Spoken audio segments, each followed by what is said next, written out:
우리 하나님의 은혜와 평강이 성도님들 가정에 충만하시기를 바랍니다. 오랜만에 배운 것 같습니다. 지난번에 말씀드릴 때 마태복음 25장 말씀을 드렸어요. 세 가지 비유를 말씀드렸는데 오늘 28장으로 건너뜁니다. 26장에서 오늘 본문 바로 앞에 28장 15절까지는 예수께서 당하신 고난과 부활에 관한 말씀이 소개되어 있어요.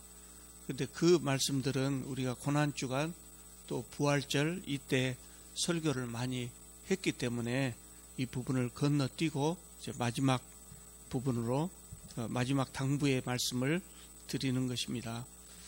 오늘 본문 말씀 제목을 저는 마지막 당부라고 이렇게 정했습니다만은 보통 사람들이 이 부분을 예수님의 지상명령 또는 선교명령 이렇게 많이들 이야기하거든요.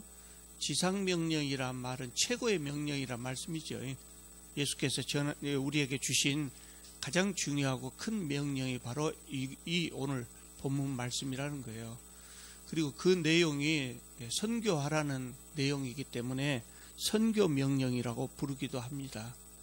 마태도 역시 같은 생각을 가졌던 것 같아요.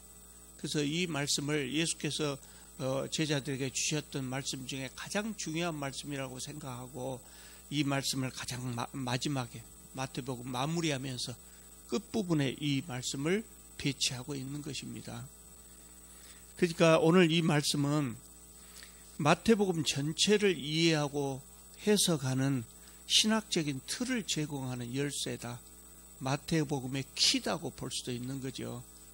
그러니까 마태복음 전체, 그러니까 1장 1절부터 오늘 본문 말씀 바로 직접 28장 15절까지 마태복음을 읽고 해석할 때 오늘 본문의 관점에서 읽고 해석하라는 거예요. 예를 들면 1장에서 예수님의 족보가 왜 열거되었느냐, 마태가 예수님의 족보를 여기다 왜 썼냐, 예수께서 모든 민족을 제자 삼아서 내가 너희들에게 분부한 모든 것을 가르쳐 지키게 하라 이렇게 말씀하셨다는 거예요. 이 말씀하신 예수님은 누구냐, 요거를 설명하는 거라고 보면 됩니다. 또 마태복음 속에 예수께서 전하셨던 많은 설교 그리고 예수님의 행적들을 많이 마태가 우리에게 소개해 주고 있는데 왜 이것들을 소개했냐, 역시 마지막 말씀의 관점에서 보자면 내가 너희들에게 분부한 모든 것을 가르쳐 지키게 하라 그랬는데 예수께서 분부한 것이 뭐냐, 바로 이 말씀이다. 그런 의미입니다. 그러니까 오늘 본문이 마태복음 속에서 차지하는 위치가 얼마나 중요한가를 알 수 있죠. 우리가 다 잊어먹어도, 물론 잊어먹으면 안 됩니다만 다 잊어먹어도 이 말씀은 기억하라는 말씀이죠. 그래서 지상명령이라고 하는 겁니다. 본문 16절을 보면 11 제자가 갈릴리에 가서 예수께서 지시한 산에 이르러 예수님을 배웁고 경배했다 그랬어요. 갈릴리에 가서 예수님을 만났다고요. 제자들이 지금 어디가 있습니까? 예루살렘 근처에 가 있습니다. 아주 멀리 간 사람도 예루살렘에서 멀리 가진 않았을 거예요. 예수께서 얼마 전에 그 예루살렘에서 십자가에 달리셨거든요. 그러니까 제자들이 그 근처에 가 있죠. 그리고 그 사람 중에 어떤 사람은 부활하신 예수님을 만나기도 했고 어떤 사람은 말로만 듣기도 했고 아마 그랬겠죠. 그 사람들이 예수께서 부활하셨다는 소식을 듣고 모였어요. 당연히 모일 것 아닙니까? 누가 모이라고 안 해도 모이죠. 그 사람들의 지금 심리 상태가 어쩌겠습니까? 서로 믿고 의지할 사람은 평소에 아는 사람밖에 없죠. 다시 만났을 거예요. 만나서 이제 우리는 어떻게 해야 되냐 아마 서로 의논을 했겠지요. 제자들은 예수님이 십자가에 달리실 때 다 도망가 버렸어요. 요한만 십자가 바로 아래까지 따라갔다 그러죠. 다 도망가 버렸어요. 부활하셨다는 소식을 듣고 다시 모였는데 그러면 이제 우리는 앞으로 어쩔 거냐, 이게 의논을 했을 것 아닙니까? 그러다가 예수께서 전에 하셨던 말씀을 생각했죠. 우리가 건너뛴 부분에 마태복음 26장에 보면 예수께서 최후의 만찬을 마치시고 이제 기도하시러 감람산에 가시거든요. 그때 예수께서 이 말씀하셨어요. 예수님의 제자들이 나중에 예수님 부활하신 다음에 갈팡질팡할 것 같으니까 미리서 말씀하셨겠죠. 뭐라고 말씀하셨냐면 오늘 밤에 너희가 다 나를 버릴 것이다. 그러나 내가 살아난 후에 너희보다 먼저 갈릴리로 가리라.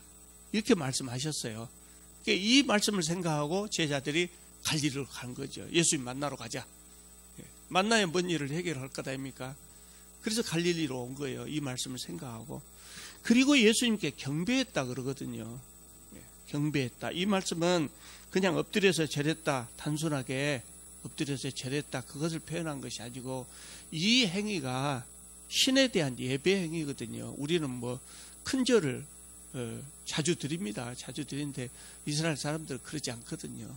이렇게 경배했다는 의미는 예수님을 이제 그냥 그 전처럼 선생님으로 대한 것이 아니고 훌륭한 선생님 또는 이스라엘을 구원하실 훌륭한 왕이 되실 분, 이 정도 수준이 아니라 이제 신적 존재, 경배의 대상으로 여겼다는 거예요. 예수께서 십자가에 달리실 때 제자들은 다 낙심해 버렸는데 부활해서 딱 자기들 앞에 예수님의 모습을 보여주셨단 말이죠. 그러니까 제자들은 이때 예수께서 평소에 하셨던 말씀들이 무슨 의미였는가를 다시 생각했을 거예요. 그 전에는 예수님이 무슨 말씀을 해도 훌륭한 선생님의 말씀으로 들었지만 실제로 성경에 그런 부분이 나오거든요. 예수께서 부활하신 다음에야 이 말씀이 무슨 말씀인가를 제자들이 그때 가서 깨달았대요. 부활하신 다음에 옛날로 돌아가서 그러니까 예수께서 그때 그 말씀 하셨구나 깨달았다는 거죠. 아마 이때 여러 가지 것들을 생각했을 거예요. 그래서 예수께서 그때 내가 하나님의 아들이라고 하신 말씀이 그 말씀이었구나 뭐 이렇게 깨달았는지도 모르죠. 그래서 신적인 존재, 경배의 대상으로 여겼다는 거예요. 그런데 이제 예수께서 말씀하십니다. 하늘과 땅의 모든 권세를 내게 주셨으니, 자기들이 신적 존재로 경배한 그분이 말씀하시기를 하나님께서 하늘과 땅의 모든 권한을 나에게 주셨다 이렇게 말씀하신다고요. 신뢰할 수밖에 없겠죠. 세상의 왕들, 세상의 대통령은 자기 나라의 통치권을 가지고 있어요. 자기 나라만 통치권을 가지고 있어요. 그런데 예수님은 모든 나라, 땅의 모든 권세뿐만 아니라 하늘의 권세까지 하나님으로부터 받았다. 이 말씀하시면서 그러므로 19절입니다. 그러므로 너희는 가서 모든 족속으로 제자를 삼아 아버지와 아들과 성령의 이름으로 세례를 베풀고 내가 너희에게 분부한 모든 것을 가르쳐 지키게 하라. 이게 본론 말씀이죠. 우리가 꼭 새겨야 될 말씀입니다. 예수께서 하늘과 땅의 모든 권한을 가지고 계시기 때문에, 그렇기 때문에 이제 제자들은 그 권한을 위임받고 모든 족속을 제자 삼는 거예요. 우리 성경에는 동사가 제자를 삼고 세례를 베풀고 가르치고 지키게 하고 이게 동사가 나란히 열거되어 있는 것 같지만 원문에는 그것이 아니라 제자 삼으라 그랬어요. 그냥 제자 삼으라. 그리고 세례를 베풀고 가르치고 지키게 하는 것이 제자를 삼으란 말을 수식하고 있다고요. 그러니까 세례를 베풀고 가르치고 지키게 함으로 제자를 삼으라, 그런 의미예요. 첫 번째로 해야 될 일이 세례를 주는 거죠. 제자를 삼은 표시로 세례를 주고, 그리고 제자가 이제 되기로 했으면 배워야죠. 그래서 예수께서 평소에 사도들에게 했던 말씀을 전달해서 가르치라는 겁니다. 그러니까 기독교인들은 기독교인 되기 위해서 반드시 해야 될 것이 뭐냐면 하나님의 말씀을 배워야 하는 거죠. 모르면 제자가 될 수가 없어요. 배워야 한다는 거예요. 다행히도 기독교인 중에 많은 분들이 성경을 배우기를 좋아하셔요. 대부분 새로 오신 분들 이렇게 카드를 받아보면 성경 공부하고 싶습니다, 목사를 면담하고 싶습니다, 이 말보다 성경 공부하고 싶습니다, 여기에 동그라미 쓴 사람들이 더 많아요. 아주 좋은 일이죠. 우리는 많이 배워야 돼요.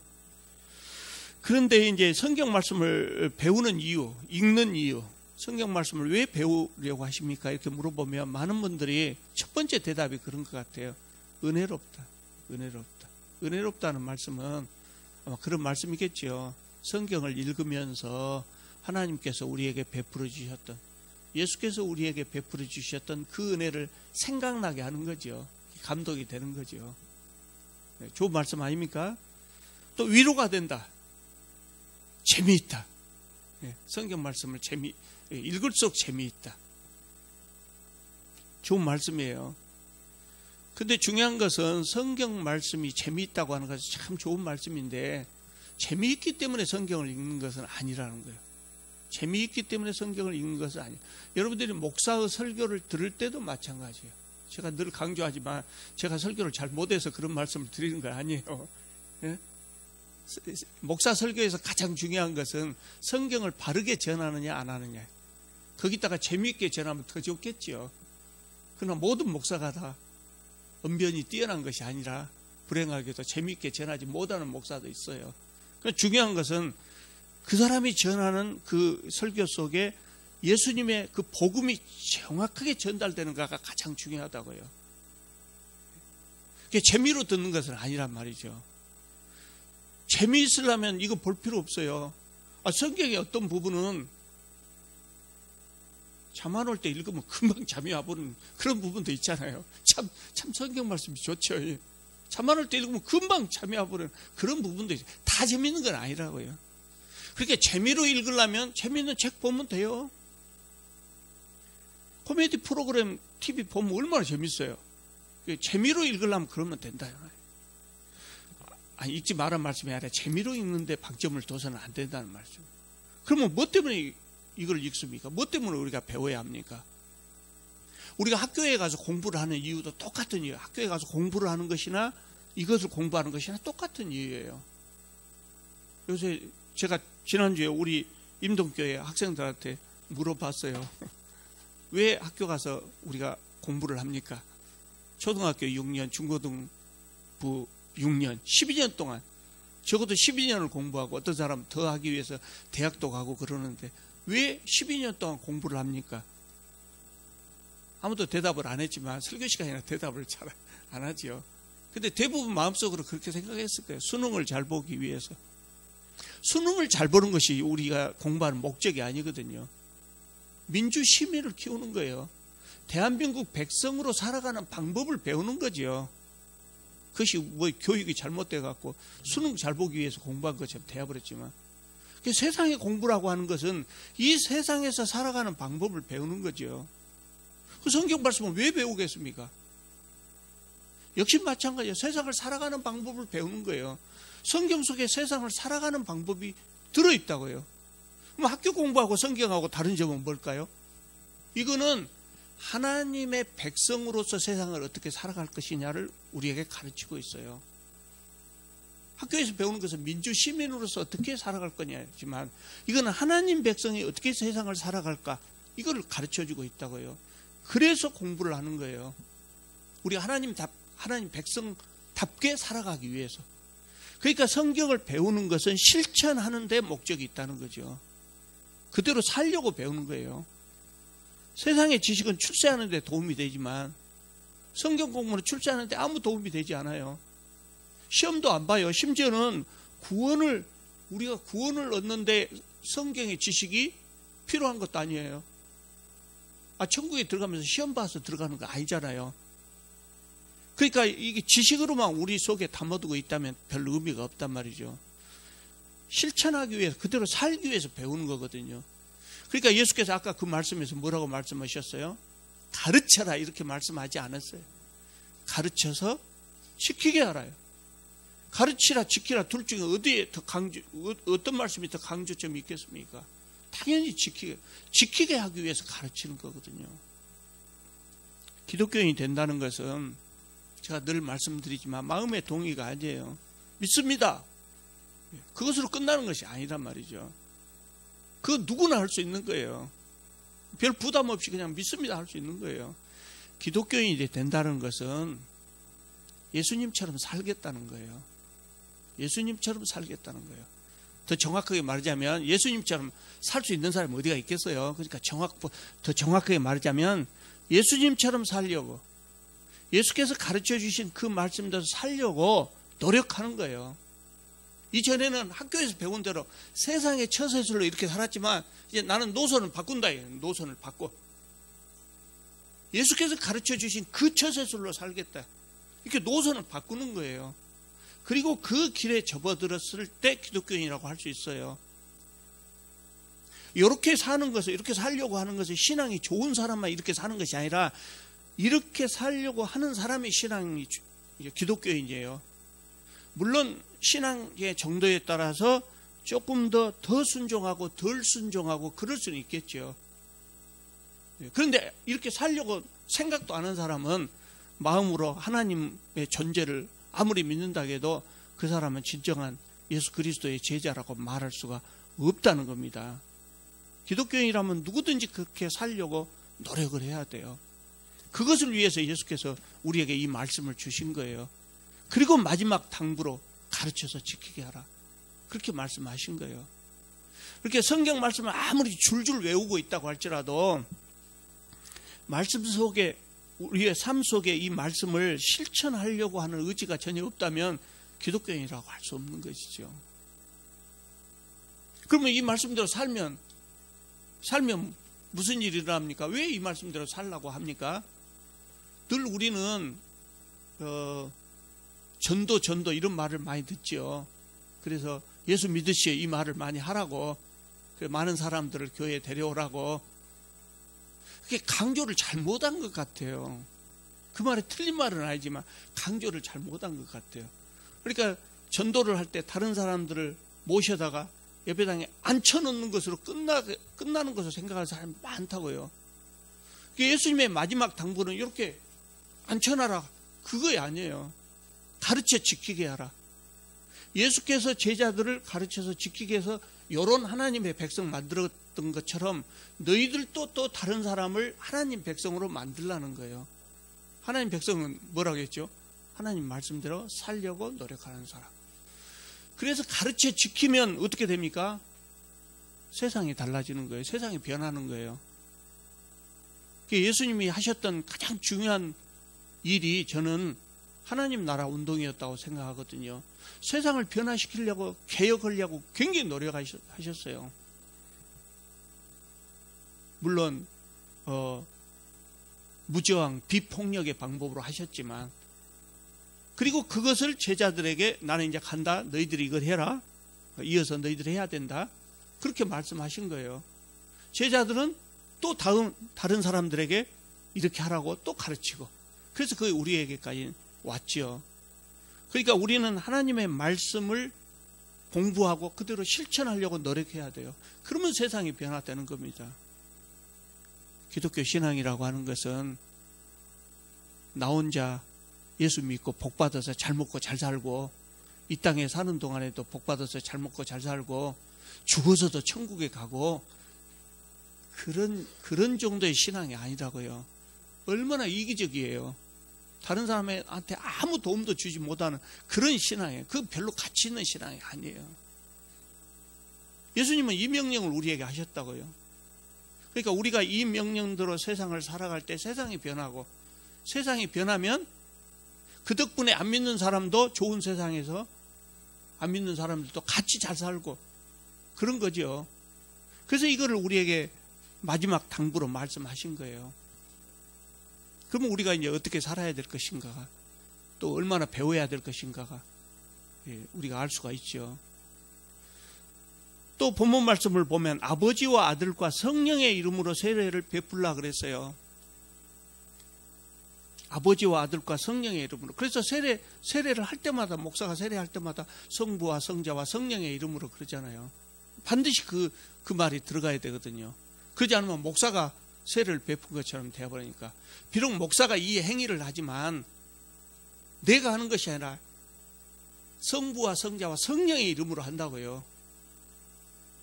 아니 무슨 이야기냐면, 내가 돈을 우리 이장로님한테 10만 원을 이렇게 드리면서 그냥 드리면 제가 드린 거 되죠. 제가 드린 거 되죠. 근데 이렇게 드리면서 신집사가 주락업디다. 그러면 신집사가 준 것이 돼요. 내가 줘도 신집사가 준 것이 된다고요. 그런 의미예요. 이 누구누구의 이름으로, 이 말이 로마 사회에서 경제적인 용어였대요. 경제적인 용어. 로마 사람들은, 그레코 로마 시대에 그 사람들은 이거를 금방 이해를 해요. 누구누구의 이름으로 그러면. 그게 은행에 가서 예금을 맡길 때, 돈을 맡길 때, 그때 누구누구의 이름으로 맡긴다고 그러거든요. 그게 갖고 간 사람의 돈이 되는 것이 아니고, 누구누구의 하면 그 아무개의 것이 되는 것이죠. 그런 의미로 이 말을 많이 사용했다는 거예요. 그러니까 로마 사람들은 예수께서 이 말씀을 지금 마지막 당부로 하셨을 때 그 로마 사회에서 산 사람은 금방 그 의미를 알지요. 목사가 어떤 사람에게 세례를 줄 때 목사의 이름으로 세례를 주는 것이 아니라 성부와 성자와 성령의 이름으로 세례를 준다고요. 그러면 세례 받는 사람은 누구에게 받는 거예요? 성부와 성자와 성령으로부터 세례를 받는 거예요. 목사의 사람이 되는 것이 아니고 예수 그리스도의 사람이 된다고요. 그래서 어떤 목사가 세례를 줬냐에 관계없이 예수 그리스도의 사람이, 그 목사의 사람이 된 것이 아니고 예수 그리스도의 사람이 된다고요. 그럼 그 사람은 누구에게 충성을 해야 되겠습니까? 당연히 우리 하나님께 충성을 해야죠. 목사에게 충성을 하는 것이 아니다면 목사가 사람이 아니란 말이죠. 저는 직장에 갔을 때 제가 사람이 좀 못됐는가 어쨌는가 굉장히 거부감을 느꼈던 것이 있어요. 굉장히 거부감을 느꼈던 것이. 어떤 조직에나 어떤 조직을 가든지 그런 것 같아요. 그런 사람도 있어요. 정치적인 성향이 굉장히 강한 사람들이 있어요. 그래서 후배들을 자기 앞에 줄 세워요. 자기 앞으로 쭉 줄을 세워요. 그런 분들이 있어요. 자기 사람 만들려고 애를 쓴다고요. 주로 정치인들이 줄을 많이 쓰지요. 정치인들은 줄 세우지 않아도 알아서 줄 서버려요. 내가 누구 뒤에 서면 다음에 공천을 쉽게 얻고 또 누구를 지지하고 누구 편에 서면 사람들이 나에게 표를 많이 줄 거냐 금방 알잖아요. 그래서 그 앞에 줄을 서요. 요새 지금 컴백한다고 하는 그 정치인 있잖아요. 그분이 과거에 처음에 막 뜰 때 얼마나 국민의 지지가 높았습니까? 어마어마했지요. 그날 투표를 했다면 대통령 당선됐을 거예요. 그렇게 국민들의 지지를 받으니까 정치인들에게는 국민의 지지가 힘이거든요. 그러니까 그 뒤로 그냥 정치인들이 쫙 줄 서버리잖아요. 그런데 이 일을 의도적으로 후배들을 자기 앞에 이렇게 줄 세우려고 하는 사람이 있더라고요. 저는 다른 조직은 모르고 제가 다녔던 직장에서 또 그랬어요. 너는 내 제자니까 내 사람이 돼야 한다. 너는 내가 학과장으로 있을 때, 내가 학장으로 있을 때 너를 채용했으니까 너는 내 사람이 돼야 한다. 내 사람이 돼야 한다는 말은 내가 손들면 너도 손들고 내가 손 내리면 너도 손 내리고 당연히 그런 것으로 생각하더라고요. 굉장히 거부감을 많이 느꼈어요. 내가 좀 못된 사람인가 몰라요. 그러니까 내가 학장 선거하고 총장 선거할 때 내가 지명한 사람을 너는 당연히 찍어야 됩니다. 요새는 민주사회가 돼서 아버지도 자식에게 누구 찍으라고 강요할 수가 없어요. 명색이 교수인데 누구 찍을지도 모르겠어요. 근데 그렇게 줄 세우는 사람들이 어느 조직에나 있는 것 같아요. 그런데 목사들에게도 있더라고요. 목사가 성도들을 가르쳐서 제자를 삼을 때 자기 사람을 만들려고 애를 쓰더라고요. 그런 사람들이 들어있더라고요. 제자를 삼으란 말은 네 사람 만들라는 말이 아니에요. 제자를 삼으란 말은 잘 가르치라는 말에 방점이 있어요. 잘 가르치라는 말을 제자 삼으라는 말로 표현했지 네 사람 만들라 그 말은 아니거든요. 그러니까 우리는 가서 모든 민족으로 제자를 삼는데 제자를 삼아서 열심히 가르치지만 나에게 충성한 사람을 만드는 것이 아니에요. 하나님께 충성한 사람을 만들어야 돼요. 내 편 들어주는 사람이 아니고 하나님 편에 서는 사람을 만들어야 된다고요. 그것이 성경의 원리예요. 목회를 양을 치는 것에 비유하잖아요. 목회는 양을 치는 것에 비유를 해요. 그러니까 목사들은 양을 치는 사람들이라고 말할 수 있어요. 그런데 그 양을 치는 목자들이 두 종류가 있어요. 자기 양을 치는 사람들도 있고 자기 돈으로 사가지고 그 양을 기르는 사람들도 있고, 남의 양을 보수를 받고 남의 양을 치는 사람들도 있고 그래요. 그럼 오너 목자들은 자기 양이니까 잘 치든 못 치든 누가 뭐라고 안 해요. 잡아먹어도 뭐라고 안 해요. 팔아먹어도 뭐라고 안 해요. 근데 남의 양을 치는 사람은 그러면 안 되잖아요. 주인의 뜻대로 해야죠. 그러니까 목사는 자기 양을 치는 사람이 아니기 때문에 양들을 하나님의 양으로 만들어야 되죠. 그러니까 아버지와 아들과 성령의 이름으로 세례를 주라는 거예요. 근데 제가 목사가 되기 직전에 굉장히 한국 교회에 대해서 걱정을 많이 했거든요. 거의 뭐 절망하는 수준이었죠. 제가 그때는 몰랐으니까. 제가 아는 목사가 몇 명이나 되었겠습니까? 근데 제가 아는 범위 내에서 보니까 한국 교회가 곧 망할 것 같더라고요. 곧 망할 것 같아요. 성도들을 자기 종으로 삼는 목사 수도 없이 많이 봤거든요. 그게 제가 그때 느낌이, 이게 대한예수교 장로회냐 대한목사교 장로회냐 그렇게 느낄 정도였어요. 나중에 신학교 다니면서 많은 목사님을 만나고 아직도 한국에 좋은 목사님들이 많아서 절망할 정도는 아니다 하는 걸 알았지만, 하여튼 그랬어요. 제가 다니던 교회에서도 성도들을 자기 사람으로 만들려고 하는 사람들이 많이 있었죠. 여러분, 목사가 아무리 좋아도 목사 사람이 돼서는 안 돼요. 꼭 기억하시기 바랍니다. 왜 제가 이 말씀 드리냐면, 김 목사님이나 저나 의도적으로 여러분들을 배신하고 교회를 배신할 일은 없을 거예요. 지금까지 살아온 거 보면 알잖아요. 의도적으로, 의식적으로 여러분을 배신하고 교회를 배신하고 하나님을 배신하고 그럴 일은 없겠죠.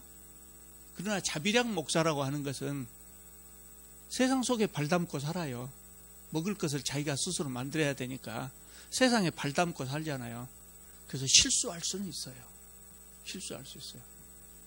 그럼 실수하면 어떻게 해야 되겠습니까?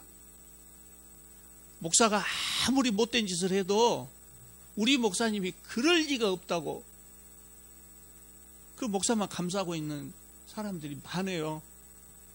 많아요. 나는 그 사람들을 못된 목사의 공범자라고 생각해요. 자기들은 그런 생각을 안 하고 하지만, 하나님의 종이니까 그런다고 하지만, 못된 목사를 감싸는 것은 못된 목사가 더 못된 길로 가도록 부추기는 거라고 저는 같다고 생각해요. 심지어는 자기가 판단 못하면, 세상의 법정에서 판단을 해도, 유죄 판결을 해도 그럴 리가 없다고 해버리는데 어떻게 하겠어요? 그 사람은 자기가 듣고 싶은 거, 믿고 싶은 것만 믿는 것 같아요. 그러면 죽음의 길로 간다는 거예요. 그러니까 김 목사님이나 저나 실수할 수 있어요. 그럼 실수하면 어쩌시겠습니까? 대답을 일단 용서하세요. 보고 용서할 수 있는 정도면 용서해야죠. 근데 용서하지 못할 정도로 목사로서 목사의 직분을 유지하기 어려울 정도로 큰 실수다 그러면 바꿔야죠. 이제 목사를 바꿔야죠. 김 목사님이나 저는 그 정도다면 스스로 물러나겠지만 그렇다 그 말이에요. 또 여러분들이 이 교회만 다닌 것이 아니라 또 이사 가면 다른 교회 다닐 수 있잖아요. 그래서 항상 그래야 돼. 단호하게 그럴 때는 목사를 버려야 돼. 제가 여러 차례 말씀드리지만 앞으로도 또 계속해서 말씀드릴 거예요. 계속해서. 왜냐하면 이것이 얼마나 중요한지 몰라. 이거를 모르기 때문에 세상에 많은 사람들이 평생 하나님의 종이 아니라 목사의 종으로 산다고요. 재산도 다 뺏기고 헌금이라는 명목으로 재산도 다 뺏기고 못된 목사들이 세상에 얼마나 많아요.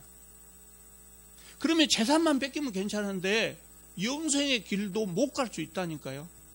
그 사람들은 그렇게 생각해요. 나는 주의 종이기 때문에 나는 믿고 따랐다. 그것이 말이 되겠습니까? 아니, 3살 먹은 애기도 아니고 성인이 돼갖고 그 말을 하면은 되겠냐고요. 그러면 하나님께서 그때 그 사람한테 뭐라고 하겠어요? 하나님 앞에 서서 나는 목사이기 때문에 다 하나님의 종인 줄 알고 하나님의 종이기 때문에 따랐습니다. 그럼 하나님 뭐라고 하시겠어요? 제가 전에 말씀드렸잖아요. 그놈만 목사더냐? 아마 나는 그러실 것 같아요.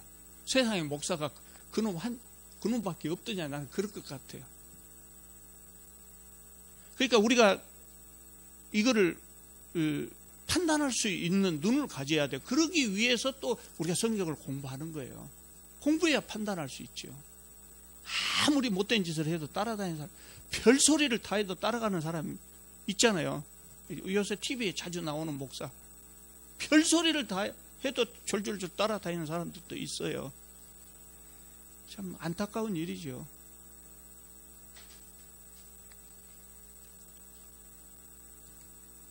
여러분도 마찬가지입니다.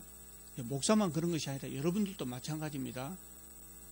우리 개신교에서는 먼저 믿은 먼저 믿은 사람들이 나중에 믿는 분들을 가르쳐야 되죠.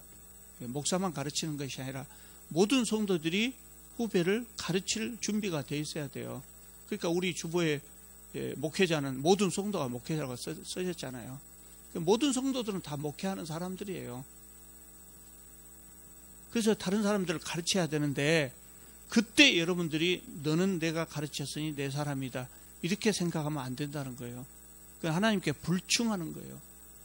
너는 내가 가르쳤으니 내 사람이고 장로 투표하면 당연히 너는 나를 찍어야 되고 내가 손 들면 너도 손 들고 내가 손 내리면 너도 손 내리고 그러면 교회가 파벌이 생겨요. 파벌이 생기면 안 되잖아요. 진짜 파벌이 생겨요. 초대교회도 있었어요. 고린도 교회가 그랬잖아요. 나는 바울파다. 나는 아볼로파다. 나는 게바파다. 그러니까 그 보고 있던 사람들이 보기 싫었던 모양이에요. 나는 예수님파다 그랬대요. 그 또 하나의 파가 생기는 거죠. 다 우리는 나도 그렇고 내가 가르치는 사람들도 그렇고 다 하나님의 종이 되고 하나님 편이 되게 만들어야죠. 그러면 우리가 하나가 되는 것이죠. 내 사람을 만드는 것은 하나님께 반역하는 행위예요.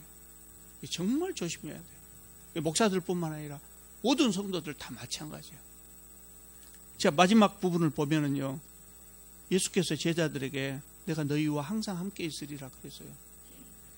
제자들은 예수님 명령대로 전 세계를 누볐거든요. 전 세계를 누비고 다녔어요. 얼마나 어려웠겠어요. 박해가 심한 지역도 있고 또 치안이 확보되지 않는 지역도 있고 종교의 자유가 없는 곳도 있고 생명을 걸고 다녔어요. 어려운 줄 모르고 이 일을 했어요. 그 동력이 뭘까요? 그 어려움을 이겨낼 수 있는 동력. 내가 너와 함께 하겠다. 내가 너와 함께 하겠다. 그래서 두려움을 이길 수 있었던 것이죠. 그들이 세상 어디를 가든지 예수께서 항상 그들을 돌보셨어요. 사도 바울도 예수님을 담메색 가는 도상에 한 번만 만났다면 사도 바울이 중간에 낙심했을지도 몰라요. 자기 사역을 접었을지도 몰라요. 그런데 그 후로도 사도 바울은 가끔 예수님을 다시 만나거든요. 예수께서 다시 만나시고 힘을 주시거든요. 항상 우리와 함께 하신다고 하셨어요. 그래서 제자들이 그것에 힘을 얻고 이 일을 할 수 있었던 것이죠. 대표적으로 최근에가 아니죠. 꽤 오래됐지만 리빙스턴도 그랬다 그러잖아요. 리빙스턴이 아프리카 선교했을 때는 지금하고 상황이 전혀 다른 상황이죠. 굉장히 어려웠던 상황이죠. 그런데 그 어려움을 이겨낼 수 있었던 동력이 뭐냐? 이 말씀이었다고 하거든요. 2000년 전에 예수께서 제자들에게 오늘 이 말씀을 마지막 당부로 하셨는데 이 당부는 오늘 우리에게도 해당된 말씀이거든요. 그래서 우리는 정말 많은 사람들을 하나님의 백성으로 만드는 그런 귀한 사역자들이 다 될 수 있기를 바랍니다. 그러면 우리 주님께서 우리와 항상 함께 하실 것입니다. 기도드리겠습니다. 거룩하시고 자비로우신 우리 하나님, 주님 은혜 감사합니다. 참 허물 많고 죄 많은 저희들이지만 감히 주님 앞에 설 수가 없는 저희들이지만 주님 저희들을 불러주시고 주님의 자녀 삼아주심을 감사드립니다. 주님께서 이 말씀을 저희들에게 주셨사오니 주님 주신 이 당부 말씀을 저희들 마음에 새기고 저희들도 온 세상에 나가서 많은 사람들을 주님의 제자로 삼고 주님의 말씀을 지키게 그렇게 할 수 있도록 저희들을 인도하여 주시옵소서. 저희들 부족하지만 저희들을 사용하여 주시옵소서. 저희들을 통하여서 세상이 변화되고 이 땅에 주님의 나라가 널리 확장되기를 원합니다. 저희들을 사용하여 주시옵소서. 예수님의 이름으로 기도드립니다. 아멘.